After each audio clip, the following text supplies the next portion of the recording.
I still remember the day the skies turned red. Not from sunset, not from warplanes, from them. People thought it was some atmospheric glitch at first, something solar. But when the clouds started to shimmer and hum, like they were vibrating with something alive, we knew it wasn't earthly. A tear opened above us like the sky was being sliced with a blade, and from it they came. They weren't monsters, not at first glance. No tentacles, no teeth, no acid. They came in sleek, black vessels that didn't make a sound. Hundreds of them, then thousands. They hovered, cold and still, above every major city like vultures waiting for a meal to rot. I was in Detroit, a mechanic, nothing special. Just another guy who knew how to tear apart broken metal and put it back together. My girl had left 2 months before, said I wasn't ambitious, said the world was moving and I was standing still. Then the world stopped moving altogether. No warning, no message, no demands. The first strike came without a sound.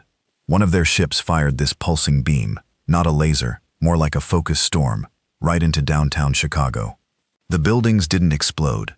They evaporated, turned into ash that never hit the ground, just drifted up like reverse snow. The news didn't know what to say. The governments were frozen. And then, finally, a transmission came through. Not from Earth, from them. It was translated into every language at once. Cold, robotic, arrogant. This planet has been evaluated. Resistance is obsolete. Surrender is advised. You are to be restructured for productive assimilation. Assimilation. They didn't come for resources. Not oil, not gold, not water. They came for us, and they thought they were doing us a favor. Over the next 48 hours, half the planet fell. Entire countries were blacked out, not destroyed, just shut off, like someone hit a switch. I remember sitting in the back of my shop, listening to the silence outside. No cars, no planes, no people, just that hum in the sky. And then I heard the scream. A kid, maybe 12, running down the street barefoot, clothes ripped, bleeding from the arm. Behind him, one of their drones floated down, not flying fast, just cruising, like it already knew the outcome. It reached for him. I grabbed my wrench. Stupid, pointless, but I ran outside anyway. When I got between the drone and the kid, it paused, scanned me. I saw its eye, a red lens glowing with contempt, like it couldn't even process why a human with a metal tool would stand in its way. So I threw it. The wrench bounced off its shell, worthless. The drone charged something, some kind of weapon, and I braced for heat. But the shot never came. From behind, a gunshot rang out. Old school, 12 gauge. Someone on the rooftop had blown the thing's lens clean off. The drone sparked, shook, and dropped like dead metal. That was the moment everything shifted. The kid was safe. I was alive. And the drone, their perfect little machine, was scrap on the concrete. A few more neighbors came out, some with old rifles. A vet down the street had a flamethrower rigged out of a pressure washer. One guy had a damn crossbow. That night, Detroit burned, but not from their weapons, from ours. We set traps, lit their scouts on fire, tore them apart with everything we had. Humans are dumb sometimes, but never when we're pissed, never when our backs are to the wall. And for the first time since their invasion began, we made them retreat. They didn't expect resistance. They didn't expect Detroit.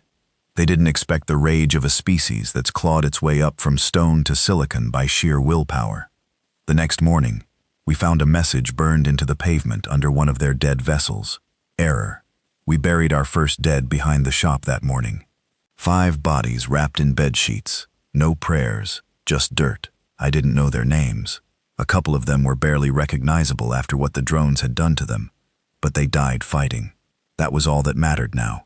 The kid, the one I'd stepped in front of, his name was Caleb. Just 12 years old and already saw more death than a soldier in the trenches. He sat beside me on the curb, both of us covered in dust and dried blood. We didn't speak for a while. What was there to say?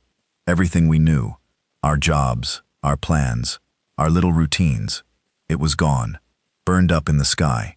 "You think they're coming back tonight?" he asked, voice quiet. "They will," I said. "They're not used to being told no." And that was the truth. These aliens, whatever they called themselves, they came in with the attitude of gods, cold, Calculated, efficient. They didn't rage or threaten like villains in a movie. No, they talked like engineers, as if we were a broken system they were just here to fix. But we weren't broken. We were just angry. Word spread fast. By noon, I was standing in the garage, surrounded by a dozen men and a few women, people I'd known for years but never really talked to.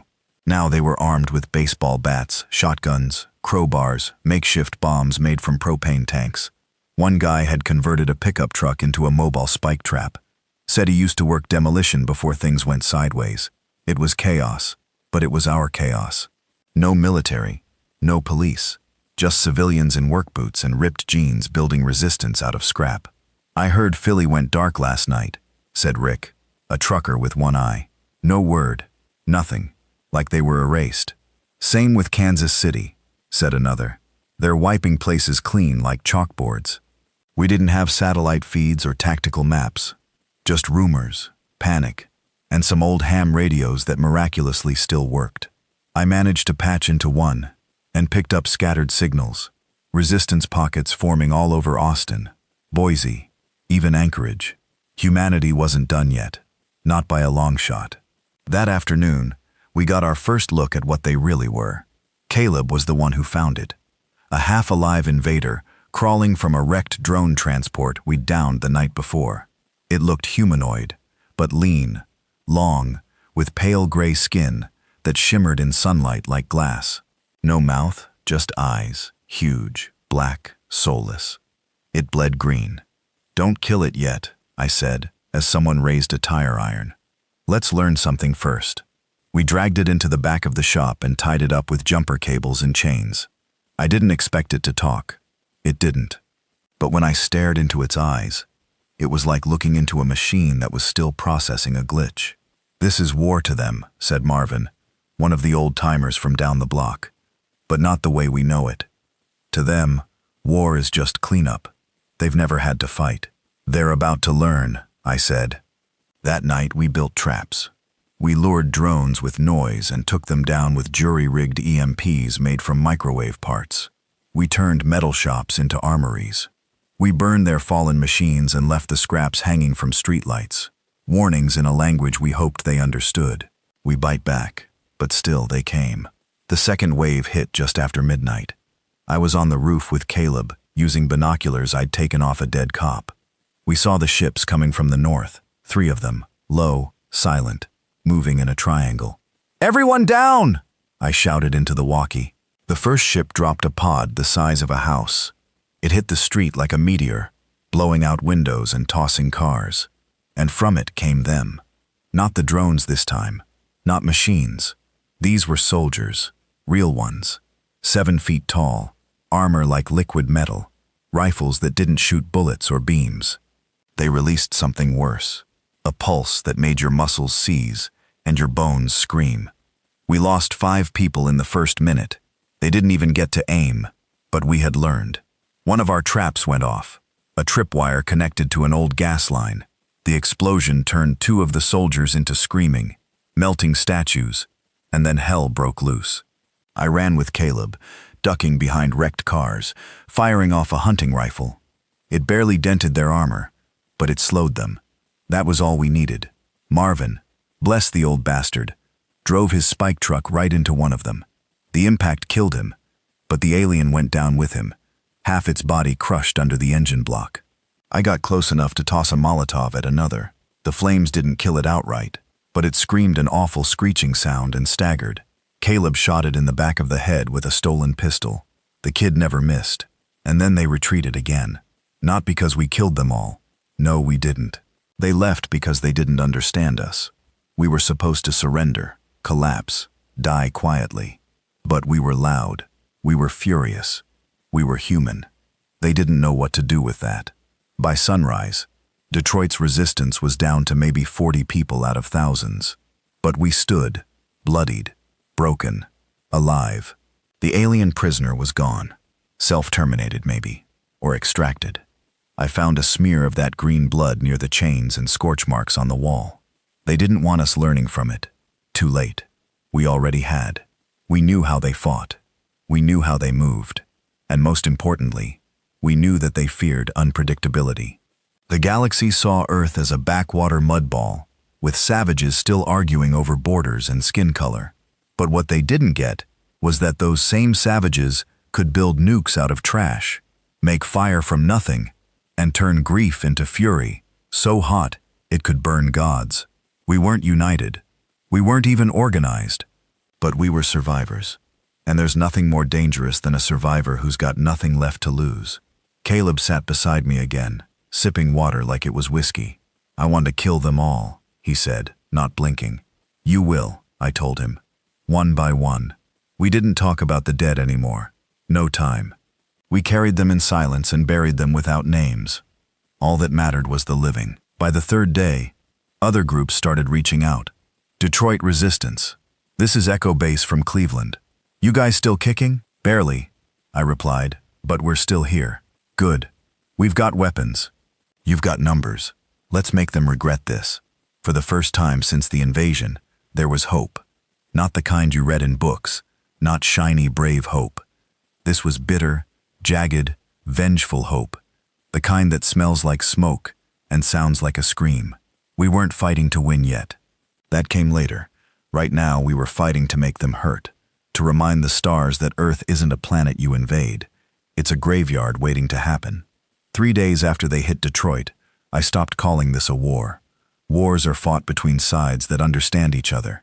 Soldiers, rules, objectives. This wasn't that. This was slaughter. Cold and calculated from their side, savage and chaotic from ours. And we were finally starting to understand something. They didn't come to conquer. They came to erase. I don't know what made Earth so interesting to them. Maybe it was resources, maybe location, maybe we were just next on some cosmic checklist. But whatever their reason, they didn't see us as people. They didn't even see us as animals. We were just noise, and they came to mute us. But we screamed louder. After Cleveland contacted us, more signals came through. Faint ones, scratchy through static. But they were real. Pittsburgh, torn to hell but still breathing. A mountain crew out of Tennessee. Miners turned snipers. Even a rogue Navy crew in the Gulf, floating on a hijacked destroyer. The pieces were scattered, but we were starting to find each other. Meanwhile, Detroit, or what was left of it, turned into something else. We called it the Pit. Not a city anymore, a trap, a living wound that bled metal and hate. We made the ruins work for us.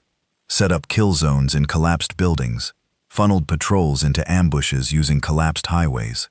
One group planted car alarms all over the downtown sector and rigged them to propane tanks. The invaders started avoiding certain blocks completely. We didn't just fight, we adapted. I was sitting on a broken escalator inside what used to be a shopping mall when the idea first hit me. Caleb was fiddling with a busted drone core we'd salvaged. He had it open like a frog in biology class. Wires and circuits hanging out, green gunk dripping from the internal battery. Most people would have called it junk. The boy saw potential. These things, he said, they talk to each other wirelessly. Yeah, I muttered. So, what if we could talk back? That changed everything. A day later, we had a tech team. Not professionals, just anyone who knew how to code, hack, or even solder, without setting themselves on fire. Together, we cracked part of the invaders' comm grid. It wasn't full language, more like signals, patterns. But that was enough. We hijacked their signal. First thing we sent back was a looped message. You picked the wrong planet. In every human language, with gunfire in the background. The next day, their patrols came in blind, disoriented, slower. We'd injected noise into their network. By the time the third wave came, they were walking into coordinated ambushes without realizing it. But they learned fast. The fourth wave didn't use soldiers or drones. It used us. We were in the middle of setting up another trap in the east sector, when we heard gunfire that didn't sound alien. Automatic rifles, explosives, screams in English. I rushed to the street and saw a sight that chilled me to the bone. Men in black armor, not alien metal, human armor, real-world gear. But their faces were blank, their eyes empty, their movements wrong, like puppets.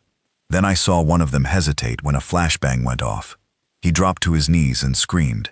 And in that scream, was something I hadn't heard since the first day. Fear. Real, human fear. "Help me," he cried out, clawing at his helmet. "I can't stop." One of his squad mates turned and shot him in the head. No hesitation. That's when we realized what we were facing. They'd taken prisoners. They weren't just killing us. They were rewiring us, turning humans into weapons. We pulled back. Lost 3 more people that night, not to aliens, to our own. One was a guy I knew, Andre, former Marine, gone for days, came back a goddamn puppet. We had to make a new rule. If they disappear, they don't come back. I gave that order myself. Caleb looked at me like I'd just murdered hope. "Even if it's someone you love," I said. "If they're gone longer than a day, they're not them anymore." He didn't respond, just nodded, and kept working on his drone jammer. A week passed. The pit turned into a beacon, not for survivors, but for a message, a symbol, that Earth wasn't just resisting. We were retaliating. One night, I sat on a broken rooftop with a man from Chicago, said he used to be a surgeon before the world ended. Now he built bombs out of oxygen tanks and power drills. He looked out over the burning blocks and asked, "You think they know what they started?" I shook my head. "They still think this is a cleanup job," I said. "They haven't felt hate yet." We made them feel it the next day. We launched our first real assault. Up until now, we'd just been reacting, hitting patrols, blowing up scouts.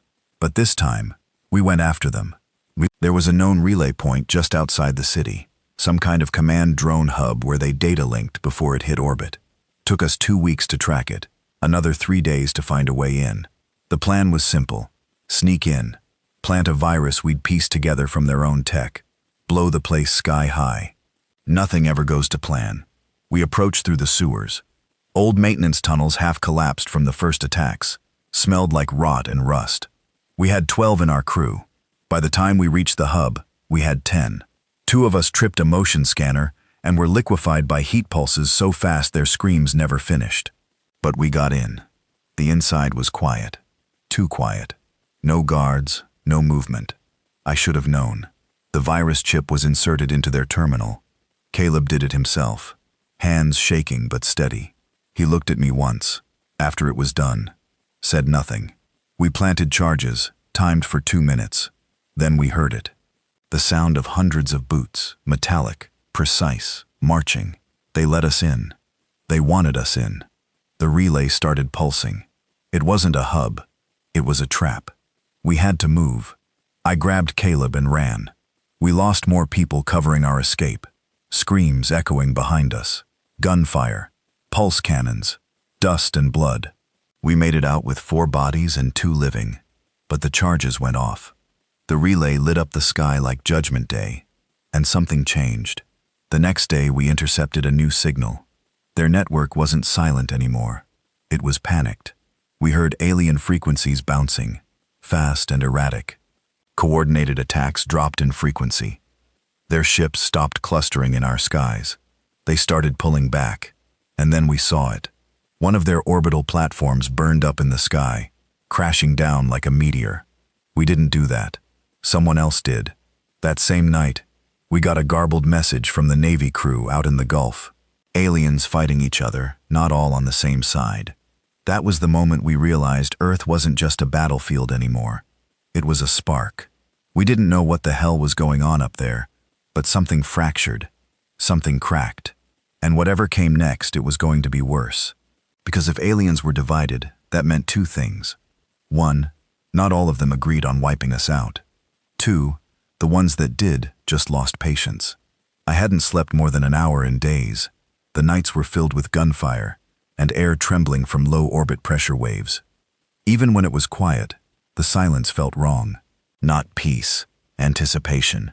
The kind of quiet you get before something horrible kicks in a door. Detroit, or what we still called the pit, was changing. Not growing, not healing. No, it was mutating. The survivors who remained weren't just scavengers or rebels anymore. We'd become something else, smarter, meaner, united. But not in speeches or flags. In pain. You could see it in the eyes of the people walking around with flamethrowers, built out of fuel tanks and hairspray cans.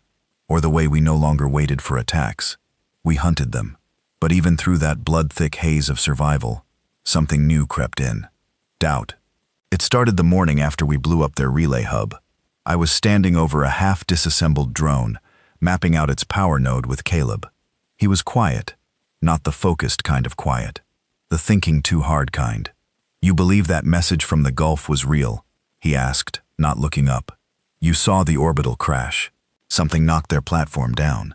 "Yeah. But what if it wasn't them fighting each other?" I raised an eyebrow. "Then who the hell was it?" He finally looked up. "What if we're not alone out here?" That hit me harder than I expected. We'd spent all our fight focused on them, the invaders, the arrogant bastards who looked at Earth like a roach nest to be sprayed and sterilized. But we'd never stopped to consider one thing. If they were part of a larger system, who else was watching? Later that night, our ham operator picked up something new. It wasn't a distress call or an alien threat. It was a signal. Weak, digital, complex. Not like the invaders' frequency. This was layered, encrypted, but human-like. I stayed up with 2 of our techs trying to decode it. Took hours, maybe longer. I couldn't feel time anymore. Days blurred, nights blurred harder. We broke the code around dawn. The message wasn't long. "We see your resistance. We recognize your defiance. Await contact." It repeated 3 times. Then silence. No coordinates, no source. Just that. We sat around the radio like it was a goddamn Ouija board. Nobody said it, but we were all thinking the same thing. Someone else was watching Earth fight, and they liked what they saw. I couldn't sit still after that. None of us could. The invaders didn't attack for 2 full days after the relay was destroyed. That had never happened before. Every quiet hour felt like the air was shrinking around us, like something big was winding up in the dark. And then it happened. Midnight, exactly. The sky opened. Not like before, with the usual shimmering rips. This was different. Colder. Controlled. A single ship came through. It didn't hover over the city. It descended slow and precise, until it touched down outside the pit. It didn't look like the others. The usual invader ships were sleek, black, and pulsing with eerie light. This one was blocky, heavy, like it was built for war, not patrol. The silence was worse than anything. I gathered everyone I trusted. Fighters, techs, scouts, Caleb. We made a decision that could have gotten us all killed. We were going to approach it. 10 of us walked toward the ship, armed to the teeth, but not aiming. I led the group, my boots crunching gravel that hadn't been walked on since the first bombardment. Every step felt like a dare. When we got within 30 feet, something hissed. Steam jetted from beneath the ship, and a door opened. Not a ramp, a door, like a vault sliding to the side. No lights, no invitation, just a hallway, black and silent. I looked back once at Caleb. He didn't say anything, but his eyes were locked on mine. "Go," they said. So I did. The air inside smelled sterile, like hospitals used to. The lights were dim, but enough to see where I was going. The others followed, weapons raised but steady. We passed through 2 corridors before reaching a chamber, and that's where we met it. It looked like them, but it wasn't. Same gray skin, same black eyes, but its posture was different. Looser, not rigid like the invaders. Its armor wasn't weaponized. Its face showed expression. It studied us, not with superiority, but with calculation. It raised one hand, palm up, not threatening, not begging, signaling. Then it spoke in English. "Your planet bleeds, but it screams in a way no other has." None of us said a word. Not yet. "I am not your enemy," it continued, "but I am not your savior. I come with warning and with choice." I finally stepped forward. "You better talk fast." It nodded slightly. "There are many who roam the stars. Some build, some destroy, and some harvest. The ones who came to your world are harvesters, not conquerors, not warriors. They do not expect resistance. It does not exist in their model." "Yeah," I said. "We noticed. But your kind is different, and now others have noticed too." I didn't like the sound of that. "Who are you?" I asked. It paused for a moment, then said, "A mistake, one they left behind. I have no name. My kind was designed, discarded, forgotten. A defector, a rogue, something in between. Whatever it wasn't lying. The relay you destroyed disrupted their hive net. It exposed gaps in their hive, weaknesses they thought irrelevant. You are unpredictable, emotional, diseased. Thanks, I muttered. It terrifies them. That made us straighten up. We're not just fighting for Earth anymore, are we? I asked. No, it said. You are fighting to prove that unpredictability can survive in a clean galaxy. And not everyone wants that. Who's watching? Others, some curious, some afraid, but all aware. It turned then, gesturing to a console behind it. A flick of its hand brought up a star map. Constellations I didn't recognize, but one pulsed red. Earth. Dozens of others pulsed blue. You are not alone anymore, it said.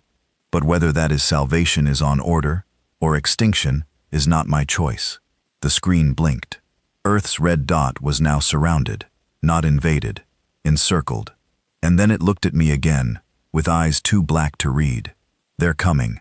Not just your harvesters, others. To observe. To test. To provoke. You've become a variable. A threat. Good, I said. You misunderstand. It replied. They will not come to save you. They will come to judge you. A heavy silence fell between us. Then, with a motion like swiping air, the creature shut the map down. I will leave you now, it said, but not without gift. From a drawer, it pulled out a crystal-like shard, humming faintly. It handed it to me, fingers steady. This is a seed. Data. Weapon. Proof. Use it as you see fit. What's the catch? I asked. It stared hard into me. Use it, and the others will hear you.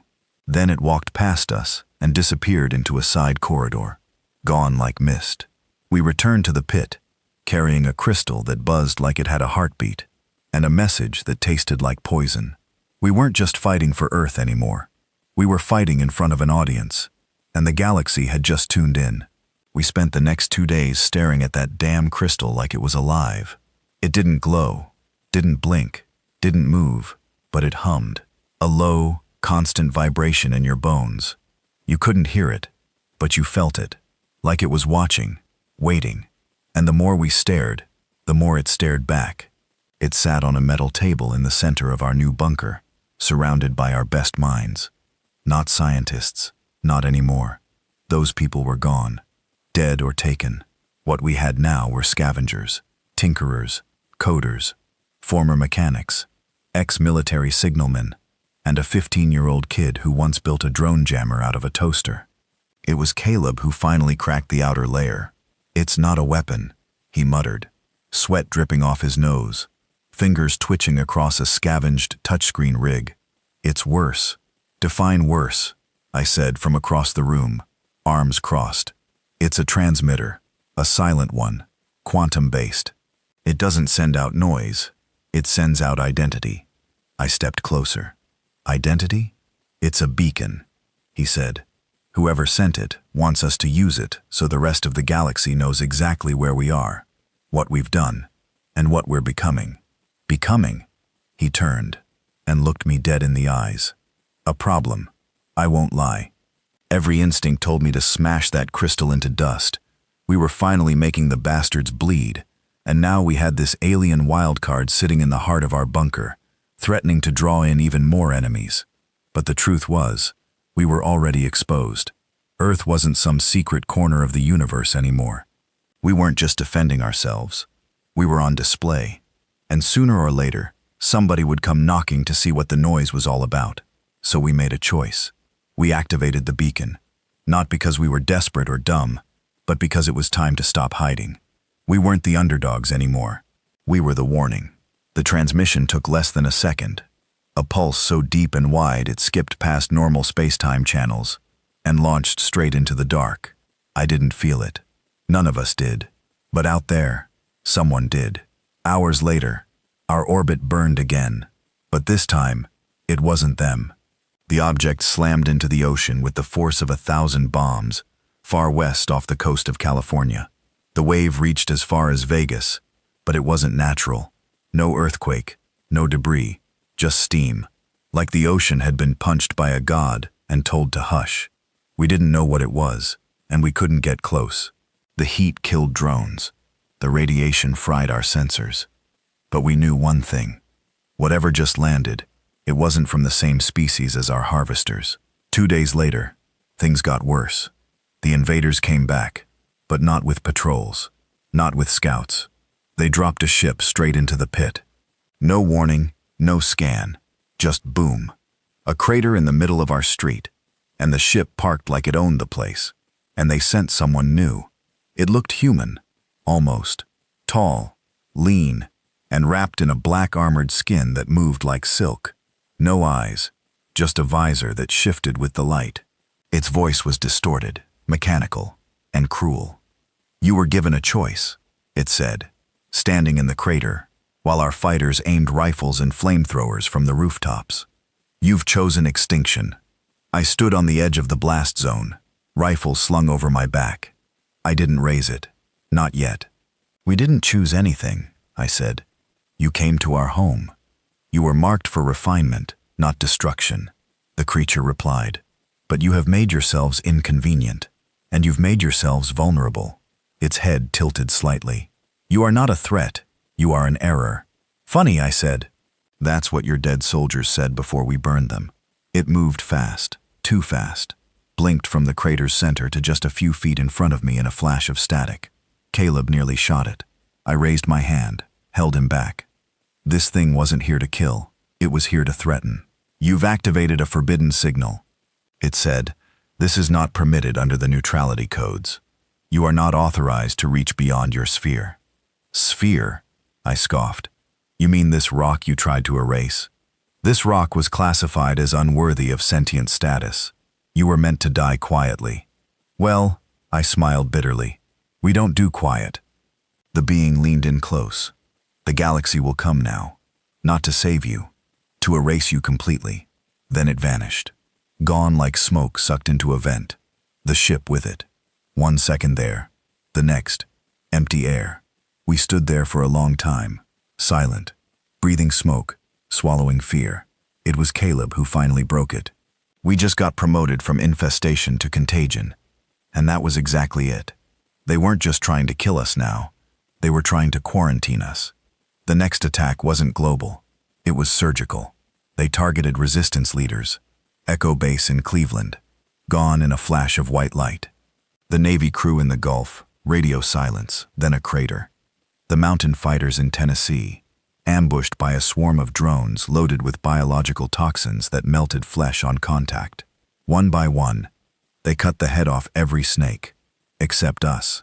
We weren't the biggest or the best, but we were loud, and we were still standing. The pit became a fortress. We reinforced underground tunnels, converted water plants into weapon factories. We rigged the entire city block with explosives and let them know it. "You come again." We broadcast on every channel, "And we'll bring the whole damn city down with you." They listened, but only for a little while. Because on the 10th day after the beacon was activated, the sky broke again. This time the ships weren't black. They were silver, sleek, bright as lightning, and silent as a grave. And they didn't attack. They hovered. 4 ships, shaped like blades, sat above 4 ruined cities. No weapons, no movement. Just watching. The message came an hour later. Not from a radio. Not from our channels. From our minds. Caleb dropped to his knees first, screaming, clutching his head. Then the rest of us heard it. Inside. Not with ears. With thought. "Observation initiated. Violence will not be tolerated. You have summoned judgment. Remain in place." I collapsed in the street. Vision spinning. Chest heaving. The message wasn't loud, but it felt like it rewired your brain while whispering. We didn't know who they were, but they weren't harvesters. They were something worse. Judges. And they were watching. That night, I sat on the edge of a rooftop, legs dangling over a 6-story drop, watching the silver ships glint in the starlight. Beside me, Caleb sat quietly, hands still trembling. "We did this," he whispered. "No," I said. "They did this when they thought we were weak. We just made them regret it." He nodded, but didn't look convinced. "You think we'll survive this?" he asked. I looked up at the sky. where alien gods now watched a burning world full of broken humans and refused corpses. We survived the first shot. We'll survive the last. He was quiet again, then said something I didn't expect. I don't want revenge anymore. I turned to him. I want reminders. Reminders that we were here, that we mattered, that we fought. Even if they wipe us out, I want them to remember forever. I grinned. Then we'd better make this ending loud. And that's exactly what we did. The first time we used Earth as a weapon, it wasn't planned. It was grief. It was anger. And it was beautiful. It happened in the dead zone between what used to be St. Louis and the ashes of Indianapolis, somewhere in the forgotten Midwest, where nothing lived anymore except wild dogs, empty sky, and the bones of cities. We called it the Burn Belt. Our recon squad had been tracking a new kind of invader transport, a giant angular monstrosity that hovered low and slow, sweeping through territories and harvesting anything with a pulse. Not destroying, collecting, people.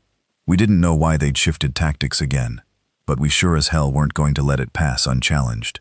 So we sent a message, the kind of message you carve into stone with blood.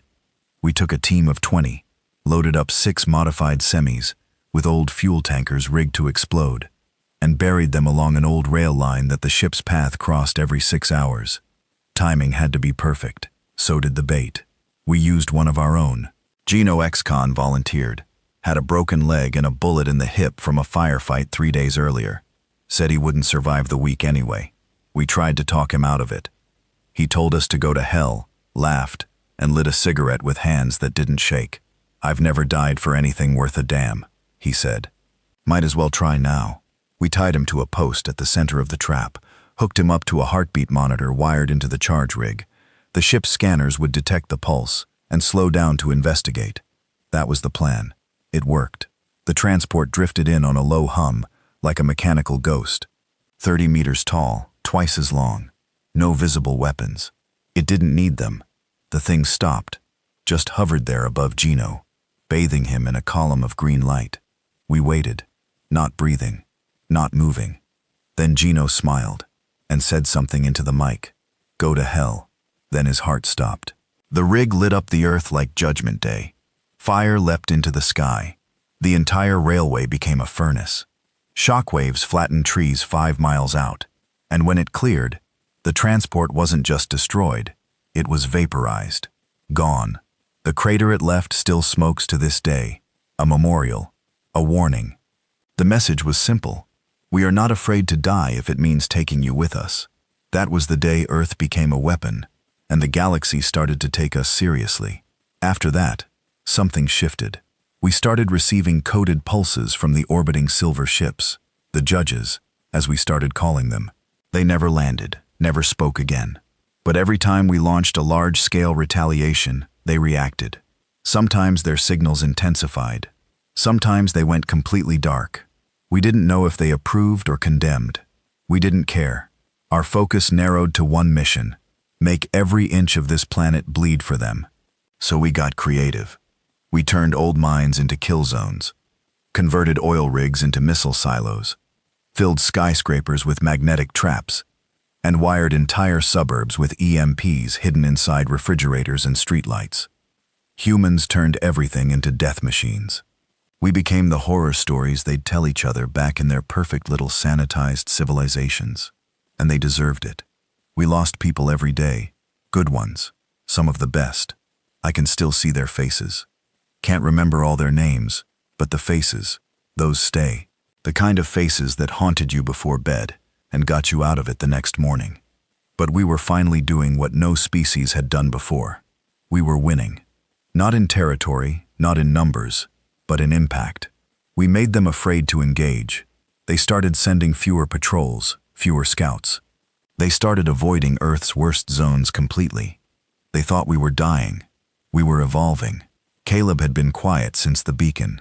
He spent most of his time deep in the bunker, working on something he wouldn't show anyone. Just bits of alien tech, wires, processors, scraps from crashed drones. He barely ate, barely slept. I found him one night in the old server room. Half the lights burned out, his fingers bleeding from solder burns and electrical shocks. Kid, I said, crouching beside him, you gotta take a break before your heart gives out. I'm close, he whispered, not looking at me. To what? He finally glanced up. His eyes weren't just tired, they were changed. Harder, older. I'm building our voice. That confused the hell out of me. He leaned back and tapped a monitor. On it, dozens of alien frequencies flashed like static thunder. They talk, he said. All of them. The harvesters, the judges, whatever's out there. But they don't talk to us. They talk about us, like we're the infection. He pointed to a glowing crystal rigged into a jury-rigged amplifier. This will let us talk back. And not just with sound, with data, emotion, rage, everything they've made us feel. We're sending it to the stars, all of it. You sure that's smart? He looked at me like I'd missed the point. It's not about smart. It's about truth. We broadcast the message 2 days later. Caleb's voice, raw, broken, unapologetic. This is Earth. You came to cleanse us. You failed. You came to silence us. You failed. Now we speak, and every word is a curse. That message was wrapped in a storm of data, images, footage, biometric logs, screams, death counts, battle footage, names of the dead carved into stone. We didn't send it to beg, we sent it to infect. Within 3 hours, 2 of the Silver Judge ships left orbit. Within 6, we received a new signal. Unknown language, different structure, encrypted. But it responded to our pulse. We weren't alone anymore, and the harvesters knew it. That same night, they made their boldest move yet. They dropped a world cleaner. That's what we started calling them. Those massive moon-sized drills. We'd seen one on the far side of the moon weeks earlier, just hovering. We didn't know what it did back then. Now we did. It landed in Brazil. Within 2 hours, the rainforest was gone. Not burned, not chopped. Gone. Atomized. Replaced by a black, writhing platform that sucked in air and pulsed like a heartbeat. It wasn't a base. It was a reboot switch. They were trying to restart Earth like a corrupted machine, wipe the biosphere, install their own. Caleb saw it in real time and said 4 words I'll never forget. They're killing the sky. We couldn't stop the cleaner with bullets, not with bombs. And we needed a miracle. We found one in an old bunker deep beneath a collapsed research lab in Nevada. One of our scavenger crews stumbled on it by accident, under 12 floors of rubble and radiation. They called it the Cradle. It wasn't alien. It was ours. Old military black project. Forgotten. Buried. Inside it, a weapon still sat in storage. One humanity had never used, because it wasn't meant for Earth. A gravity bomb. Not a nuke. Not a kinetic warhead. Something else. A singularity core sealed in steel and built to collapse any structure within a 1-mile radius into nothing. Caleb ran tests for 2 days and said it would probably kill everyone within a 10-mile blast zone. We nodded, and we loaded it anyway. The cleaner had a weakness. Its anchor core was visible at its base for 5 minutes during each reboot cycle. We only had 1 shot. We sent a crew of 6 on a suicide run. 3 made it to the core. 1 lived long enough to detonate the bomb. The explosion turned the Brazilian basin into a wound. The cleaner cracked in half. Its tentacle-like roots buckled, twisted, and disintegrated. For the first time, we killed a world-class harvester system. It had us 40,000 lives in the fallout. But we stopped the reboot. And that sent a message louder than anything before. Humanity is willing to erase parts of its own planet if it means stopping you. We're not just fighting for survival. We're fighting to make sure you never come back. I watched the smoke rise over Brazil for 2 days straight. We were halfway around the world and we could still see it. Thick, dark columns curling into the atmosphere, like the Earth itself was exhaling fury. The world cleaner was gone. So were the cities around it, the rainforest, the rivers, the people. 40,000 dead, easy, and that was just what we could count. We'd stopped the reboot, sure, but what we did wasn't a victory. It was a scar, and it bled into all of us.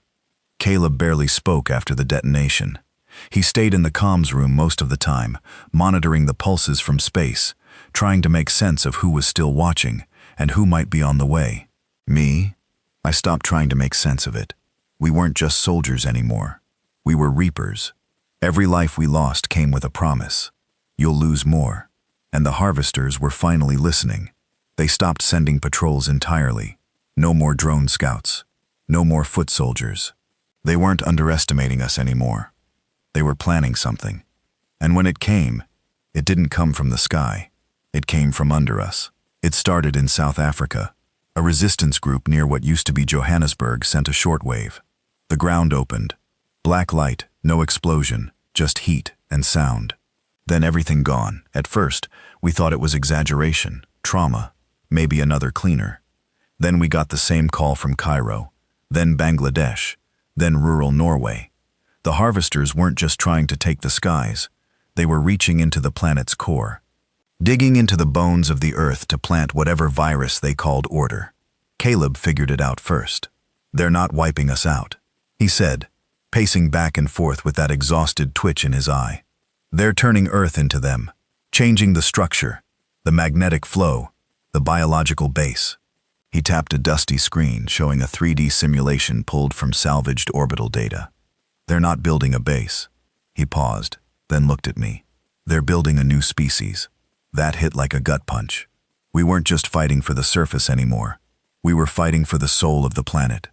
By this point, the judges, the silver ships in orbit, had gone completely dark. No more psychic messages, no pulses, just silence and presence. Watching, always watching. The scary part wasn't that they hadn't interfered. It was the feeling they might have already made their decision. Caleb tried sending another transmission. This time, raw data from the ground dig sites, heat maps, sonic readings, organic signatures that didn't match any known Earth life. Nothing came back. But 2 hours after the message went out, one of the judge ships left orbit. Straight up. Gone. We didn't know what that meant. Not yet. The digging spread fast. Within days, there were seismic events in over 300 locations. The crust wasn't cracking. It was shifting deliberately. Like the Earth's own heartbeat was being replaced with something synthetic. Then came the towers. They erupted like tumors in the dead zones. Massive black spires stretching toward the sky, humming with energy. Not power stations, not weapons, beacons. Rewriting signals, Caleb muttered, staring at one through a scoped drone camera. They're trying to change Earth's frequency. What does that mean? I asked. He didn't look away from the screen. It means when Earth speaks, it won't speak human anymore. We formed the breaker units after that. Small mobile teams whose only mission was to locate the spires and destroy them, no matter the cost. Suicide missions, mostly. Out of the first 20 units, only 3 came back. The harvesters didn't guard the towers with soldiers. They guarded them with echoes. People we thought were dead, twisted, mutated, voices wrong, faces blank. Not machines, not clones. Possessed. We called them shades. They didn't use weapons. Just walked toward you, bleeding radiation, and whispers that cracked your sanity. You could kill them, but doing it too close infected you. We lost good people just from being within 10 feet of one. So the breakers got smart. They didn't fight. They collapsed towers from a distance, C4 and sewer lines, fuel bombs from drones, artillery from repurposed tanks. One by one, we brought the towers down, and Earth started breathing again. But we knew it wouldn't last, because then the sky opened for real. It happened over the Pacific. No warning, no shimmer, just a hole, black, perfect, cold, a tear in the atmosphere that didn't close. Out of it came something massive, too big to be a ship, too slow to be a meteor. It looked like a city turned inside out, floating, turning, alive. We didn't know what it was until the voices returned. Every man, woman, and child still alive heard it inside their skulls. You were given a chance. You responded with rage. Judgment begins. The judges had decided, and the sentence was extinction. We watched from every continent as that thing, whatever it was, positioned itself above the Earth's equator. It didn't fire weapons. It sang. A low harmonic vibration that resonated with the spires still standing. The ground shook. The skies rippled. And across the world, people started dropping dead. Not from burns, not from bullets, from frequencies. Brains melted, hearts seized. Entire towns fell to their knees and screamed until they died.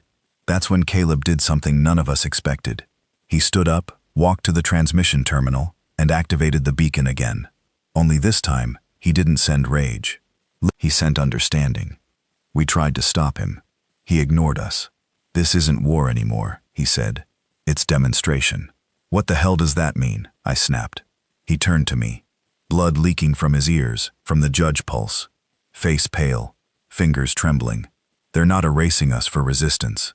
They're doing it to prove a point to the rest of the galaxy that this rebellion is what happens when rules are broken." He pointed to the beacon crystal. "But if we show them we understand what they're doing and why it's wrong, we flip the point. You're gambling with the whole planet." He smiled, faint and bleeding. "That's all we've ever done." Then he hit send. The message wasn't loud, wasn't dramatic, just a pulse wrapped in human emotion. Sorrow, fury, love, loss. The chaos of being human, raw and unfiltered. The judges didn't respond right away, but the spires did. They went silent, and the song of death above us, it stuttered like a skipped heartbeat. The psychic pressure stopped. Across the globe, people gasped for air. And then, for the first time since this all began, the judges spoke back. Not in our minds, in our language, on every frequency. Evaluation in progress. Caleb collapsed, still breathing, barely. We dragged him to the medbay, unsure if he'd wake up. Outside, the sky held its breath. The dig sites paused. The echoes stopped marching. The towers, dead quiet. A planetary stalemate. Then a new signal came through. Not from orbit, from deep space. Unknown origin. Translated through the same system Caleb had modified. Only one word came through clear. Humanity. The second word chilled us. Request. We didn't know who sent it, but whoever they weren't harvesters, and they weren't judges. They were something else, and they wanted to talk. The signal came through our patched-up comms like a whisper in a hurricane. We were still surrounded by silence. No drone patrols, no judge interference, no movement from the massive entity still hovering over the equator. But somewhere out there, in the dark between stars, someone was calling Earth by name. And they weren't demanding surrender. They were requesting something. A word we hadn't heard since the world burned. Humanity request. We didn't answer right away. For once, our silence was deliberate. Caleb was still unconscious. His brain overloaded from the beacon burst. His vitals were stable, but barely. The medtech said his neurological patterns were scrambled like a bad radio signal. He might never come back. He'd saved us again. Delayed extinction. And now he lay there, motionless, while the rest of us stared at a single word glowing on a cracked monitor in a damp underground room. It blinked every 8 seconds, like a heartbeat. Request. "What do they want?" someone whispered. My gut said this wasn't the harvesters, and it wasn't the judges. This was new. A third player, maybe a fourth. The galaxy was waking up. That beacon we activated, that wasn't just a cry for help. It was a flare. And now the scavengers, the watchers, the other outliers. They were all looking at us, like we'd stepped into a room we weren't supposed to be in. And they wanted to know why. We spent 2 hours debating whether to respond. Some argued it was bait, a way for the judges to justify extermination. Others said it was hope. Real hope, for the first time since the invasion. I didn't believe in hope, not anymore. But I believed in momentum. And Earth had it. So I walked into the broadcast room, wiped the blood from the cracked comms console, and opened a channel. "This is Earth," I said, voice hoarse, throat dry. "We hear you." The blinking text paused. The reply came almost instantly. "You resist extinction. Why?" I stared at the screen. It was such a cold question, dispassionate, not even hostile, just clinical, like a scientist watching lab rats that had suddenly figured out how to pick the lock on their cage. I typed the response slowly, because we weren't given a choice. There was a longer pause this time. Then extinction was statistical, not moral. Resistance changes evaluation. That confirmed it. Whoever we were talking to, they weren't human, not close. They didn't think like us. They didn't feel like us, but they were watching. And maybe, just maybe, They were learning. The next message was the one that made me sweat. You are anomalous biological disorder with technological capability. Define humanity. I just stared at the screen. Define humanity.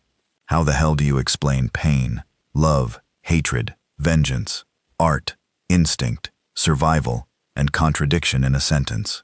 You don't. But I tried. We break what we love and protect what we hate. We build cathedrals with the bones of monsters. We die screaming so someone else can live quiet. We are chaos with a heartbeat. I hit send. No going back. This time the pause stretched for several minutes. People gathered in the room. No one spoke. No one moved. Then, you are incompatible with galactic harmonics. I swallowed hard. So that was it. The polite version of a death sentence. But before I could respond, the next message came. Incompatibility is interesting. What? You redefine survival. Existing empires observe. That last line made my skin crawl. Not listen, not assist. They observe. The galaxy didn't come to help. It came to study. Later that day, we picked up something new on orbital feeds. A second entity had entered the solar system. Not a ship, not a fleet, something colossal. It didn't move like the harvesters. Didn't shimmer like the judges. It didn't even travel in real space. It sort of bled into reality, like a mirage being pulled from behind a curtain. We called it the Witness. It sat beyond the moon. Didn't speak. Didn't react. Just watched. It was shaped like a wheel with no center, constantly spinning like a broken clock. And every few hours, it pulsed a strange blue light, not toward Earth, but into deep space. We figured it was broadcasting, logging, maybe reporting. Earth had become an experiment, and we were the variables. That night, I visited Caleb. He hadn't moved. Tubes in his nose, eyes half-lidded, twitching under the skin like he was still dreaming in code. I pulled a chair beside him and sat down, hands on my knees, watching him breathe. I think we just made contact with something old, I said quietly. Older than the harvesters. Older than whatever sent the judges. Something that looks at time in centuries, not seconds. No answer. Just beeping. I don't know if that's good or bad, I continued. But they're not trying to kill us yet. They're trying to understand us. I leaned forward. But I don't know how much of ourselves we're supposed to show. Because what happens when they finally do understand? Still nothing. I miss your noise, kid, I muttered. The way you argued with everything, even gravity. Caleb didn't move. But the monitor beside him blinked. Not an error, not a glitch, a message. Written in the same alien code he used to decode the first beacon. I grabbed a pen and copied it. Took it to the comms team. They ran the symbols through our system. Compared it with the database Caleb had built from drone fragments and broken harvesters. It translated to 5 words. They won't understand our grief. That night I walked out into the crater zone where our last battle had scorched the earth black. The stars were clearer now. Fewer harvesters. Less interference. But they weren't comforting. They felt closer. Like they were leaning in. I stood there for a long time, wondering what was really happening. Had we survived the worst? Or had we just stepped onto a bigger board? Were we being spared? Or studied? What was Earth now? A warning? A weapon? Or a disease that the universe couldn't quite kill? By morning, another message had come through. No voice, no emotion. Just this. Humanity will be given one act, one stage, one chance to define its place. The word event followed. Then a countdown. 7 days. That was it. No instructions, no coordinates, just a timer, ticking down, and the world holding its breath. I didn't know what the event was, but I knew this much. It wasn't going to be a trial. It was going to be a test. One final moment to show the galaxy what we really are, and what we're willing to become. 7 days. That's what the countdown gave us. 1 week to prepare for something we couldn't define, couldn't anticipate, and sure as hell couldn't control. The only thing we knew for certain? The galaxy was watching. I don't know what we thought the event would be. Some thought it was a trial, a diplomatic meeting maybe, a test of culture, communication, maybe even strategy. Some thought it'd be a full-on attack, a final cleansing from the judges or the witness. meant to erase humanity with the flick of a switch. Me? I figured it would be a mix of both. Show us what you are, Earth, and we'll show you what judgment really means. The first day, we argued. Of course we did. Every resistance hub that still had power or radio made contact. Everyone wanted to take charge. Every voice thought it had the answer. We should prepare a broadcast. Something emotional. Something powerful. We need to show them our art, our history, the things that make us worth saving. No. We show them the war, the pain. We show them how we bleed, how we fight, how we don't die easy. That's what they respect. I didn't say much. Just sat in the corner of the bunker with my back against a rusted filing cabinet, watching Caleb's empty bed.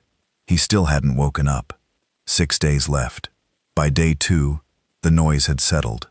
There were no leaders anymore, not really. The world had lost those when the sky cracked open. What we had now were voices, those who could still speak loud enough for others to hear. And one of those voices came from an old satellite array, buried in the Rockies.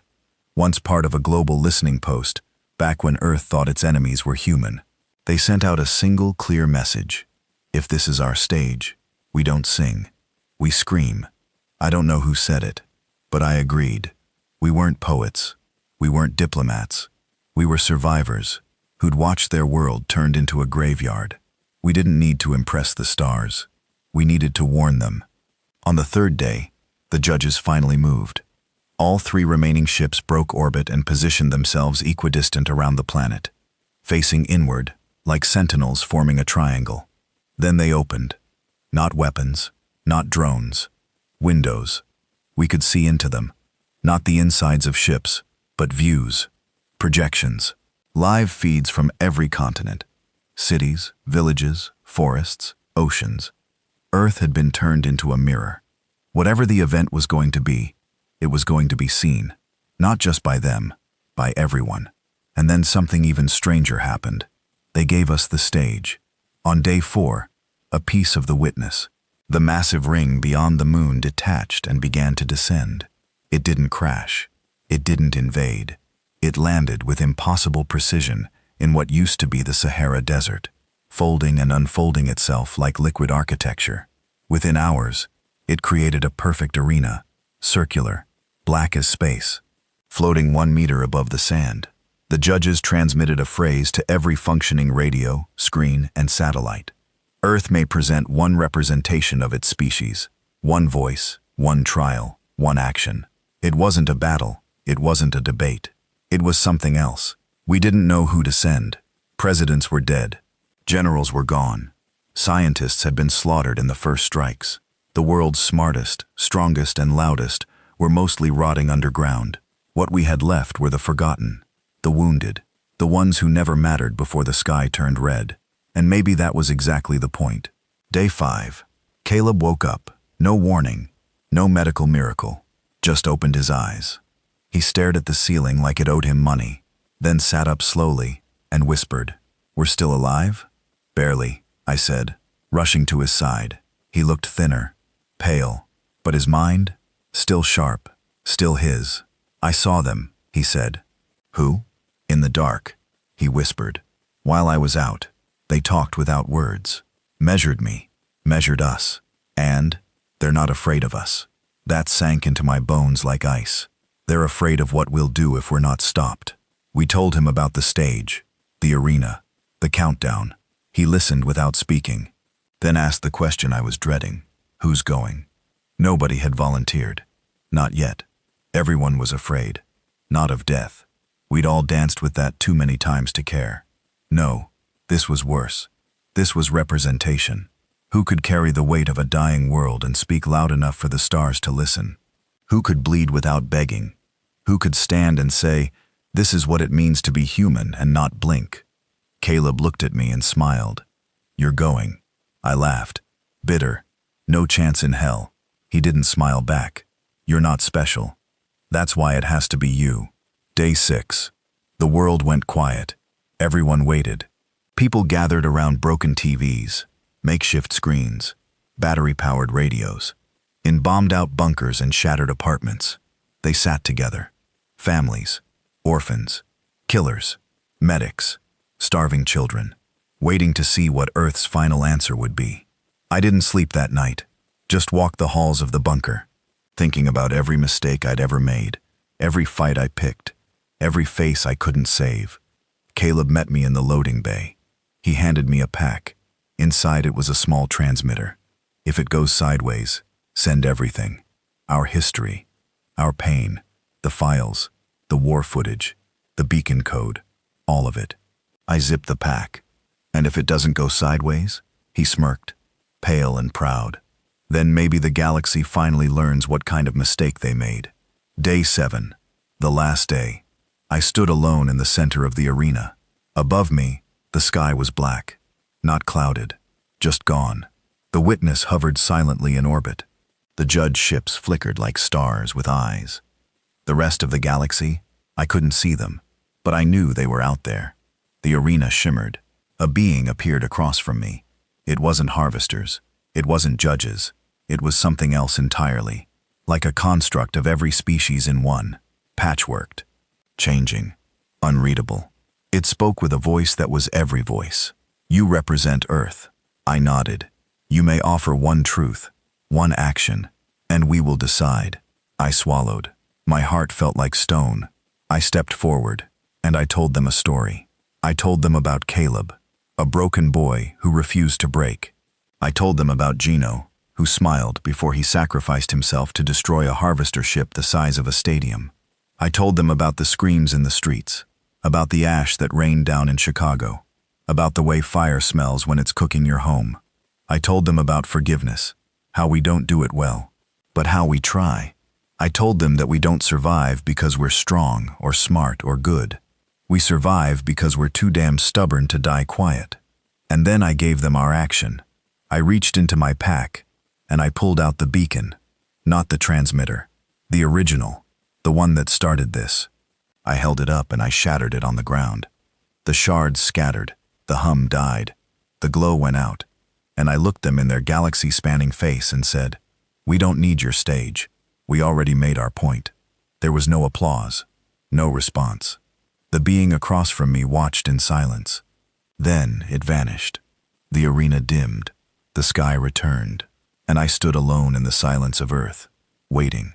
I thought I'd be dead by now. Thought the moment I smashed that beacon into the arena floor, something would crack open in the sky, and I'd be vaporized for defiance, turned into an example. A cautionary tale for other civilizations that dare raise their voice. But nothing happened, not immediately. No flash of judgment, no burning retribution, just silence.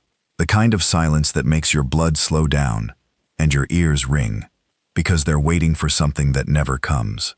I stood there for a long time, alone in that impossible arena, floating above the desert, surrounded by gods who refused to speak. Then I walked out, not because I'd won, but because there was nothing left to say. When I returned to the pit, the others were waiting. Caleb stood with a cane, looking like he'd aged 20 years in 7 days. But he was smiling, real smile this time, the kind that said, "I didn't think you'd come back. But I'm damn glad you did. You did it," he said. "No," I replied. "I just said what needed to be said." He stepped forward, handed me a cracked comms tablet. "It's happening." I stared at the screen. Dozens of new objects entering the solar system. Not just one. Not just from one direction. From all sides. Like a ripple in space had been answered with a tidal wave. Some ships were huge, too big to be harvesters, too slow to be weapons. Others, smaller, agile, unknown. Most were broadcasting signals we'd never seen before. "They're not attacking?" I asked. "Not yet, but they're not responding either." He nodded. "They're watching." That night, Earth lit up like a battlefield again. Not from war, but from activity. The judges repositioned. Their triangle formation shattered. 2 of their ships backed away, moved further out into orbit. The witness stayed. The ring, if you could call it that, pulsed twice, slow, deliberate, not in aggression, in confirmation. It was like the universe was nodding, or marking the end of something. But if that was the end, then what the hell came next? On the second day after the event, something changed. The first envoy arrived. Not to speak, not to negotiate, just to walk. It landed outside what remained of Sydney, burned out steel skeletons and melted concrete. A clean zone since the third wave. No people, no tech. We had motion sensors buried deep, though, and they picked up a form, one, walking. Human-shaped, but taller, leaner. Armor fused to skin like metal had grown out of its bones. No visible weapons, no escort.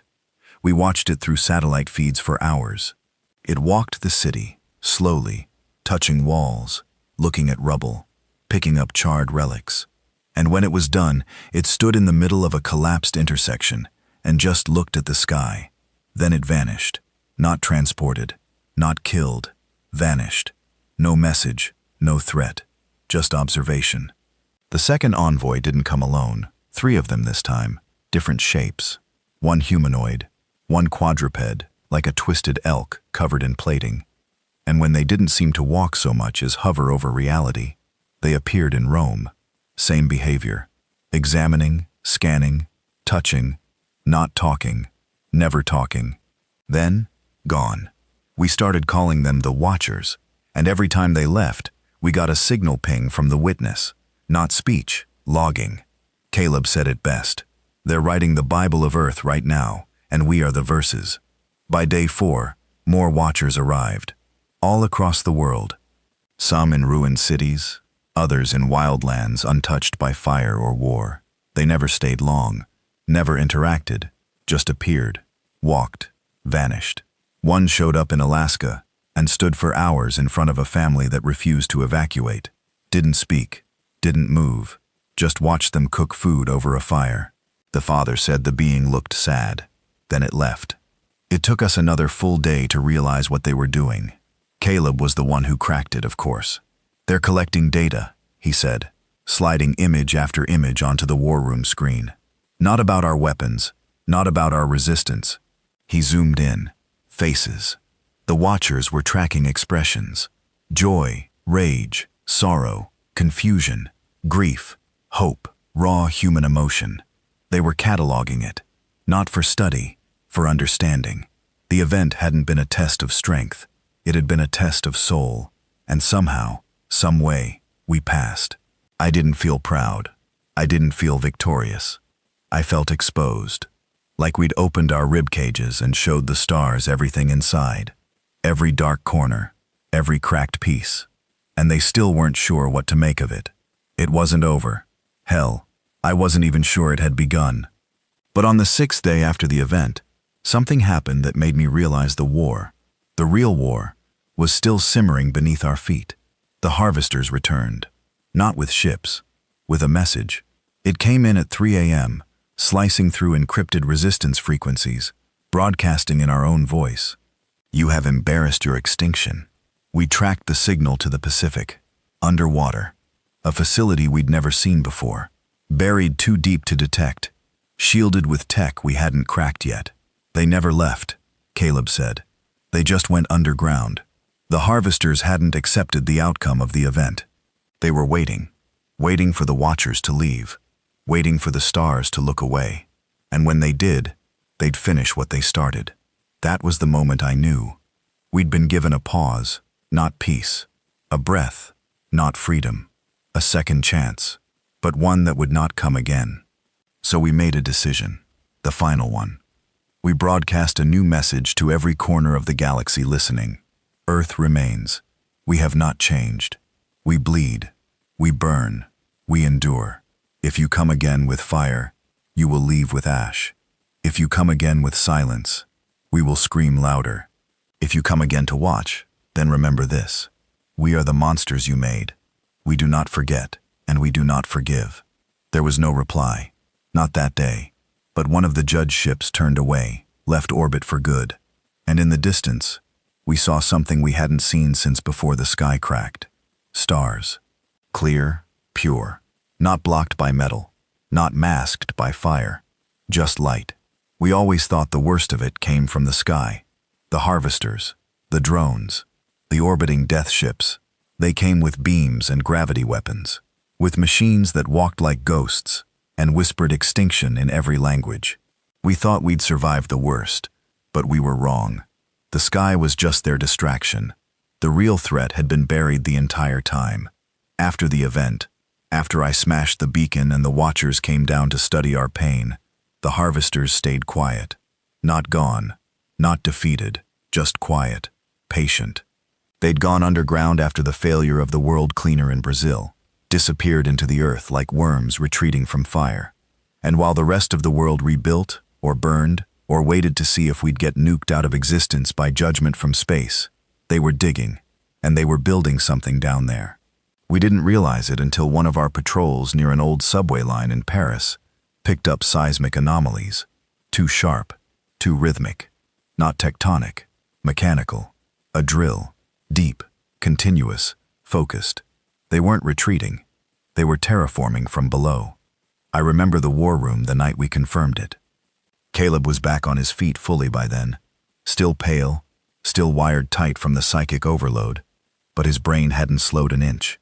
He'd linked our remaining seismic data to heat scans pulled from patched satellites, and when he overlaid them on a global map, it looked like veins, all connected to one central location deep beneath the surface, right beneath Central Asia. "What is it?" I asked, watching the map pulse like a heartbeat. He zoomed in. The center glowed red-hot, readings that shouldn't have been possible beneath the crust, without causing a full planetary rupture. "Whatever they're building," he said, "they're feeding it with Earth's core."